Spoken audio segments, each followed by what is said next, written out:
Aurelio, fíjese que hablando de la discusión que a esta hora ya comenzó en la Corte Constitucional sobre la reforma pensional, sé que este es un tema jurídico, pero hay que tenerlo en cuenta. Y ya vamos a hablar de la reforma pensional, que es muy importante porque estamos realmente a 3 semanas, Víctor, de que entre en vigencia. El 1 de julio debe entrar en vigencia, ¿no? Sí, son ¿qué? 14 días, 2 semanitas, Ricardo, no, son la verdad. Sí, es menos, son 2 semanas. Sí. Ya estamos a y a muchas personas ya les enviaron el correo desde las empresas. No sé, por favor, notifíquenos cuántas semanas tienen ustedes en el sistema pensional para pues que la empresa internamente pueda saber hacia dónde dirigir ahora sus aportes con ese nuevo esquema. Nos incluimos en ese correo masivo de las empresas buscando tener la base de datos actualizada para saber en qué empresa y a qué régimen está usted sometido en la reforma pensional. Aurelio, Ricardo, pero solamente debe dar un dato pequeño aquí, porque aunque es un tema jurídico, hay que tenerlo en cuenta. La discusión no va a ser fácil hoy en la Corte, y quiero que me entiendan y que me sigan lo que les voy a decir. Como les contamos, hay una tercería, hay 3 opciones. La Corte tiene 3 opciones sobre la mesa. Yo voy aquí a pintarlo. Una es el hundimiento de la reforma. ¿No es verdad, Aurelio? Uno es el hundimiento. Lo otro es la aprobación de la reforma.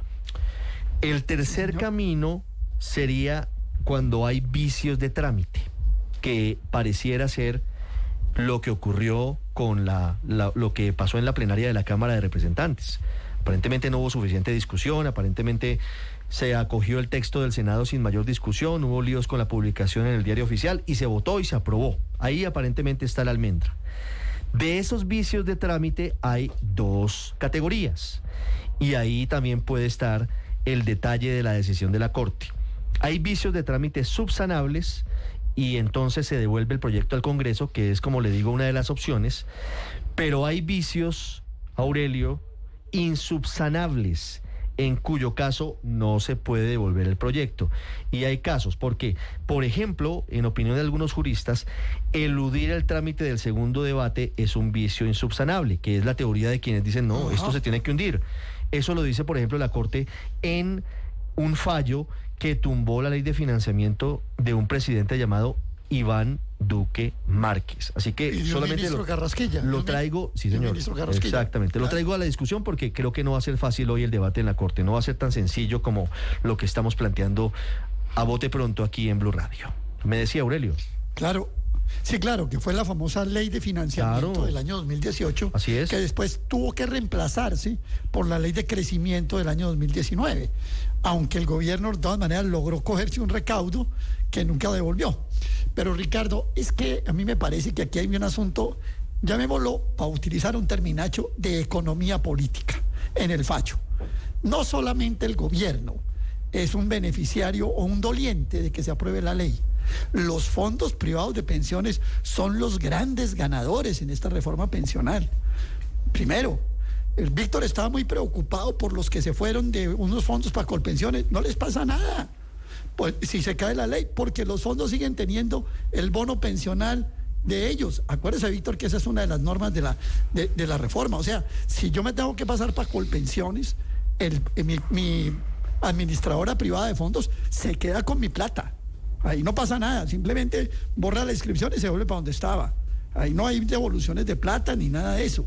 Lo segundo, no se le olvide que los fondos privados de pensiones, precisamente por mantener 460, 470 billones de pesos guardados, recibirán al año 0,7% de bonificación. O sea, estamos hablando de, por lo hoy, de más de 3 billones de pesos anuales. Entonces aquí hay unos intereses económicos también muy grandes y yo me imagino que tendrá que ver mucho con esa decisión, por supuesto. Y Ricardo, no se lo olvide, la reforma pensional tiene 40 demandas en la Corte Constitucional.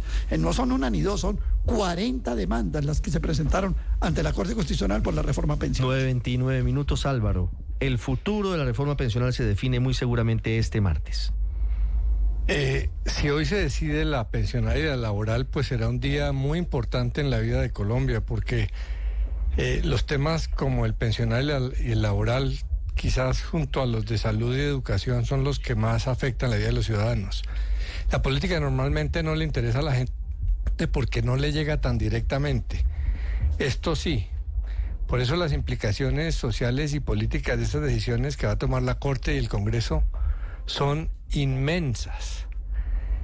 Y mucha gente no va a entender, millones, que por razones jurídicas discutibles además, por ejemplo, se hunda la pensional totalmente. Eso generaría un problema social muy grave, porque hay millones de personas con expectativas de nuevos derechos, de bono pensional, etcétera.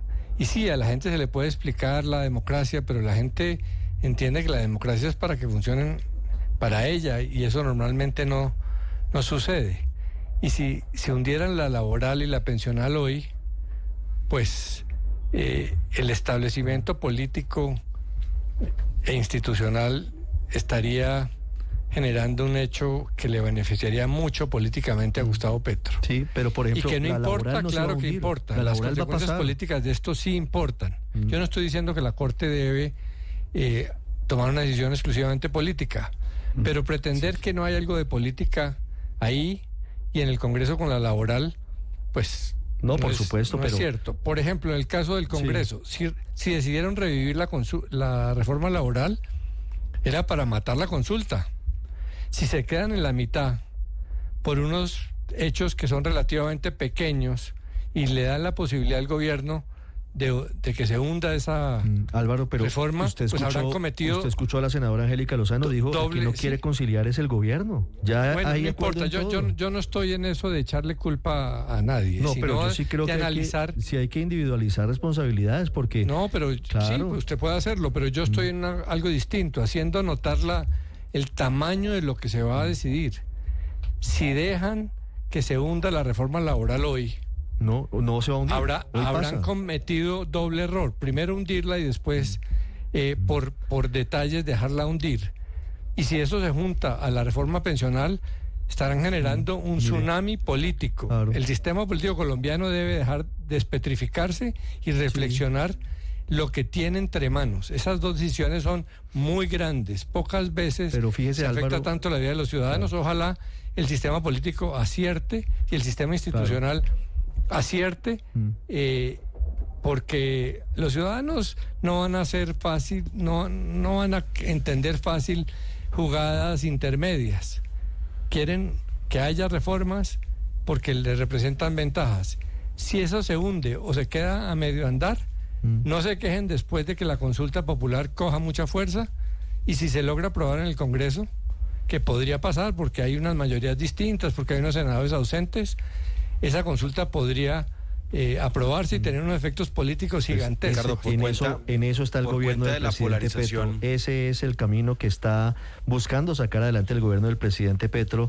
Nos lo relata Álvaro, precisamente. A eso le está jugando el gobierno. El gobierno le está jugando, Luis Ernesto, a que no pase la reforma, a que se hunda la reforma laboral, a hundirla en conciliación, para tener un pretexto con el fin de revivir la consulta 2.0 en el Senado de la República. En eso está... Puede el que él esté presidente del jugando gobierno. eso, Ricardo, pero a lo que le ha estado jugando el gobierno desde el primer momento es a presentar unas reformas sociales y a que se aprueben por la vía ordinaria del Congreso. Ese ha sido el intento del gobierno con la pensional, que vamos a discutir con la laboral.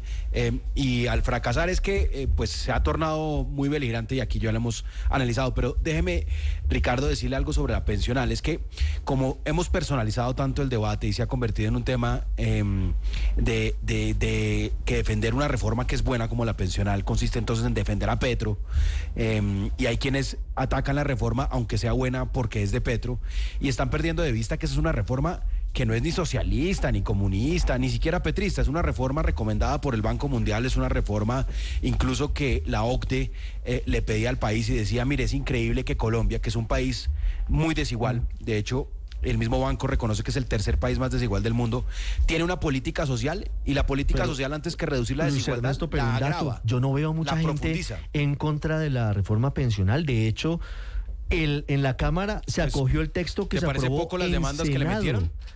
Pero están en todo ¿Te su parece derecho poco las quienes demandas que le demandaron. metieron? Pero están en todo No, su claro, derecho. pero Es que además, ¿por qué no crees que- podemos entonces impedirles a los ciudadanos ejercer su derecho que tenemos todos a recurrir cuando consideramos que un trámite se hace con irregularidades o con vicios ante la justicia. La razón y la por justicia que la verá, dirime pensional... en su leal saber y entender el tema. Es que tampoco podemos llegar, Luis Ernesto, y lo digo respetuosamente, al punto de que por la amenaza de que quién sabe qué va a hacer el señor presidente de la República, entonces tiene que haber un inmovilismo en el resto de las instituciones y que el Senado tiene que ser notario de lo que diga el presidente y no puede legislar, o que los jueces tienen que tomar decisiones acorde a lo que el presidente quiere, porque si no, entonces el país se paraliza y qué miedo. No, el país tiene que funcionar. Para que no perdamos de vista por qué la reforma pensional está en estos momentos en cuidados intensivos en la Corte Constitucional. Primero, porque el Congreso, sí, ese Congreso maravilloso del que hablas todo el día, ese Congreso demoró, casi que engavetó durante meses la reforma pensional para que llegara con los tiempos muy apretados a la plenaria de Cámara, y por esos tiempos tan apretados a la plenaria de Cámara es que terminaron adoptando el texto de Senado y por eso están en lo que están. Si el Congreso se hubiera cometido a debatir una reforma que es buena, hoy no estaría como está. Y déjame decirte por qué es buena, y con esto concluyo, Ricardo. Porque la reforma lo que hace es corregir una inequidad histórica, y es que la plata, que es escasa en Colombia, como nos hemos dado cuenta, se vaya a subsidiar altas pensiones y no a subsidiar a personas que hoy están desprotegidas. Y tenemos una perversión en el sistema pensional colombiano, donde con alrededor de 6,5 millones de adultos mayores, tenemos 1,5 millones con protección y con subsidios a su pensión, y tenemos a 5 millones desprotegidos. Lo que hace la reforma es corregir esa inequidad, bajándole los subsidios a las altas pensiones y repartiendo esa platica en las pensiones de menores ingresos. Hay algunos que les parece que eso es comunismo. A mí me parece, al igual que a la OCDE y al Banco Mundial, que es razonable. Pero es que hay un tema ahí, es que yo creo que mire, de la reforma no se está discutiendo el fondo, sino el trámite, Héctor. Yo creo que ese punto es importante. No, claro, pero digamos, en relación con el fondo y a propósito de lo que dice Luis Ernesto y de la conversación que estaban teniendo, sí, señor, yo creo que hay que aceptar una cosa, que es que en estos temas, que son la manera de resolver problemas públicos, no hay verdades. Entonces hay unos que decimos, esta reforma es buena. A mí, por ejemplo, me parece buena, pero hay otros a los que le parece mala. Ambos tenemos el derecho de creer y tenemos argumentos buenos para creer que la reforma es buena, y otros creen que la reforma es mala y también tienen unos argumentos razonables. Por ejemplo, que claramente va a significar un endeudamiento público, digamos, dentro de algunos años, porque evidentemente la reforma aumenta el endeudamiento público en el futuro. Eso está claro. Pero a mí me gusta esta reforma, pero yo insisto, a mí lo más importante es entender que no, aquí no es ni blanco ni negro, ni que hay buenos ni malos. Hay maneras de entender cómo se resuelven los problemas públicos.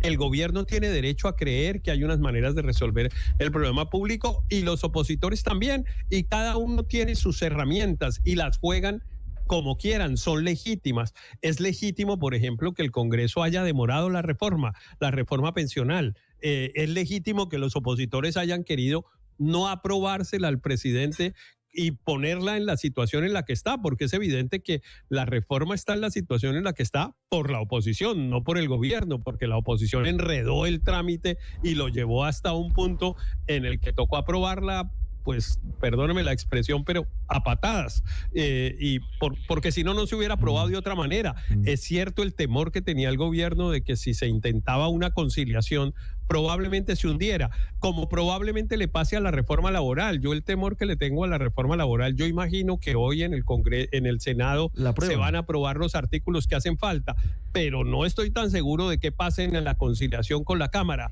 Es bastante probable que ahí no se logren las mayorías y que termine hundiéndose la reforma laboral. Y ahí me parece legítimo que el gobierno acuda a la consulta popular. La consulta popular también es un instrumento que está en la Constitución y que está previsto para este tipo de situaciones políticas. Ahora, eso sí, y no debería ser necesario repetirlo, pues de acuerdo. Pues de acuerdo. Ricardo. 9:38, pero Ricardo, solamente una cosa de lo que dice Héctor, y es que no tendría ningún sentido que quien hunde la reforma laboral en conciliación sea el gobierno como pretexto para convocar la consulta popular o para darle fuelle a la consulta popular. Claro. ¿Usted me quería hablar de la reforma pensional, perdón? Sí, Ricardo, yo estoy preocupado. 9:38, voy a Medellín en segundos, cuénteme. Sí, pero permítame expresar mi preocupación. Porque es que yo creo que yo leí una reforma pensional distinta a la que leyeron mis colegas. ¿Cómo así que esta reforma pensional es buena? Mire, yo me he estudiado esto con todo detalle. No es cierto que el gobierno tenga que meter más plata, en primer lugar. Si uno mira la reforma pensional, el gobierno nacional, sin reforma y con reforma, se economiza, se ahorra varias decenas de billones de pesos de aquí al año 2050. Lo dice la exposición de motivos. ¿Cómo vamos a decirle a la gente que queda en el pilar semicontributivo con la que se van a quedar todos sus bonos pensionales y se los van a volver una renta vitalicia ínfima? Vamos a decirle que esa reforma es muy buena, precisamente con esa plata que se queda el gobierno es con la que va a financiar lo que llaman el bono miseria para los de 230.000 pesos mensuales. Y los jóvenes que quedaron atrapados en la reforma pensional, los que no llegaron a la época de transición, no van a tener una pensión ni siquiera de 2 salarios mínimos, y decimos que la reforma pensional es buena. Bueno, esta no es una buena reforma pensional, pero además le hago una cuenta, Ricardo. Rápidamente, hoy en Colombia, Aurelio. el 25% de la gente en edad de pensional solamente está pensionada, pero con la reforma dentro de 10 años, ¿sabe a cuánto sube ese 9,40. porcentaje? ¿A cuánto? Apenas al 30%, apenas al 30%. Bueno, ahí están los datos. Estos son datos que están ahí. 9,40. ¿Qué reforma leí yo? Creo que leí otra muy distinta a la que leyeron mis colegas. Andrés, para finalizar, el futuro de la reforma pensional hoy en la Corte. Sí, como esto es pensional y también laboral, yo francamente no veo ningún escenario en que la Corte Constitucional hunda completamente la reforma pensional. Sería una gran sorpresa. Lo de la laboral está un poco más enredado porque no sabemos cuál es la actitud del gobierno. Por un lado parece que quisiera sacarla adelante, lo que dicen los ministros Sanguino y Benedetti, pero por otro lado parece que la orden del presidente es que si no reproduce exactamente el texto de la Cámara, la tumben. De modo que yo no creo que para el gobierno sea tan fácil que ese escenario le produzca réditos políticos. Además, el gobierno debería leer un poco más lo que se ve en las calles. Cada vez sus convocatorias son menos exitosas, cada vez son más magras. Mire, lo de Cali de la semana pasada, que fue en una plazoleta pequeña, con unos enormes esfuerzos lograron llenar una plazoleta pequeña, esfuerzos de todo tipo, logística, almuerzos, gente que viene del Cauca, de Nariño, etcétera, y ayer había convocado un plantón en la Plaza de Bolívar, supuestamente multitudinario y todo, y la Plaza de Bolívar pues parecía un día normal, poca gente ahí. Yo creo que el gobierno debía ser un poco más modesto en aquella pretensión de que tiene un inmensísimo respaldo popular detrás para sus reformas y sentarse a trabajar. Estás escuchando